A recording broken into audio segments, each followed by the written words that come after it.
Joining me now is Market Rebellion co-founder John Najarian. And John, one of the things I was looking at in your notes is the energy sector. And you mentioned NATO in this robust response. You're going to want to hear this then.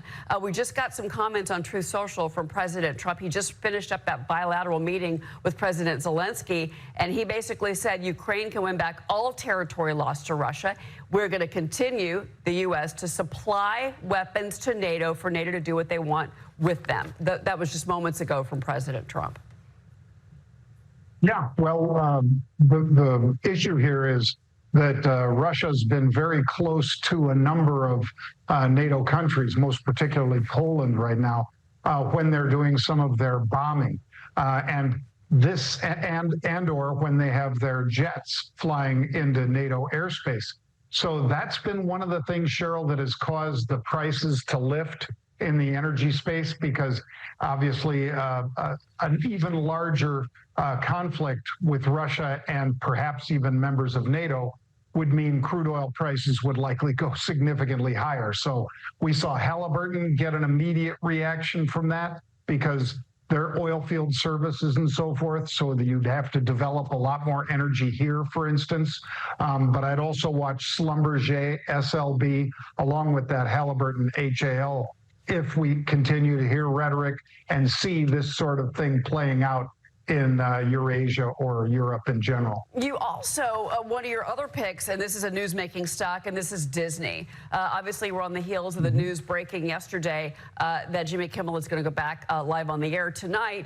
We'll see what he has to say, whether or not he apologizes. There's some reporting out there that he doesn't plan to. We'll see what his monologue to say. But, you know, this has been a hit for Disney. And his contract is up in May of next year. You know, there's a lot of question marks about late-night television, that drag on the company. And then you've also got the issue of the consumer with Disney, whether it's the parks or whether it's the streaming business. Do you still like Disney as a pick, and would you buy it at these levels? It's a 112 right now.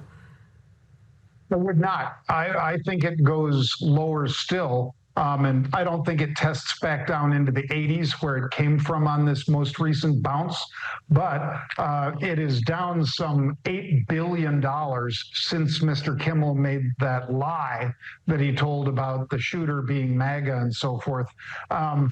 Basically, Disney pulled him off the air because Sinclair and Nexstar said they weren't going to carry it. Well, they've gone back to saying we're still not going to carry it, and that takes another 30% of the available affiliates off the table for Disney and for the Jimmy Kimmel Show. So this is not something that's going to end well, at least unless we get some sort of apology that seems sincere. People are going to turn off that show, and it doesn't matter what FCC Chair Carr does. It's more what his employer does, and I don't think they can take too much more pain. Just like Colbert, this show is losing money. And if you've lost almost 5% since September 16th, I think it's really difficult to justify an $8.5 or $9 billion hit to your market cap for one show. And that's hence why I think that contract negotiation that's going to be obviously underway in the spring, and then it's the end of that season, May of 2026, that's obviously another financial piece of this puzzle, and whether or not they even keep the show. I think that's a great point. You know, one of the things we've been seeing for September is obviously it's the AI trade, which has continued. But I'm curious if you think that that trade might be kind of topping out right now. I mean, we've got all the data center news. There's other ancillary plays when it comes to AI, whether it's the energy play, to your point earlier about overseas. You've also got the domestic energy story with the AI data centers. Nuclear could be an option here. Where do you think we go with those stocks, though? Do you think that they're still going to be hot? We do. And you hit on nuclear, so you're exactly right, Cheryl.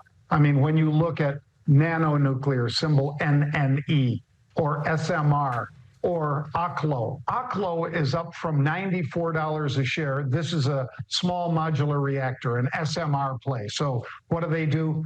Think of basically if you put a nuclear sub, shrunk it down and put it on the back of a semi.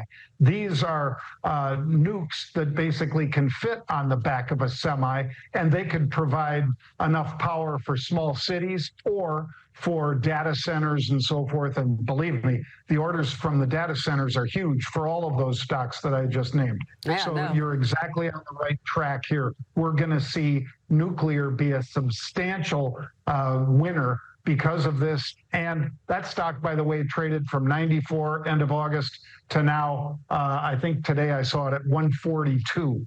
That's not a lot of days for it to get that much market cap, but that's what we're seeing in the space. And we're hearing that for the administration in particular about nuclear. And look, the French have been monopolizing the nuclear power. I mean, they really kind of led the world, and they've done it safely and securely and cleanly. There's so many answers in nuclear. Yep. I've brought that up so many times. John, it's always great to speak with you. Thanks so much for joining me. It's good to see you, sir.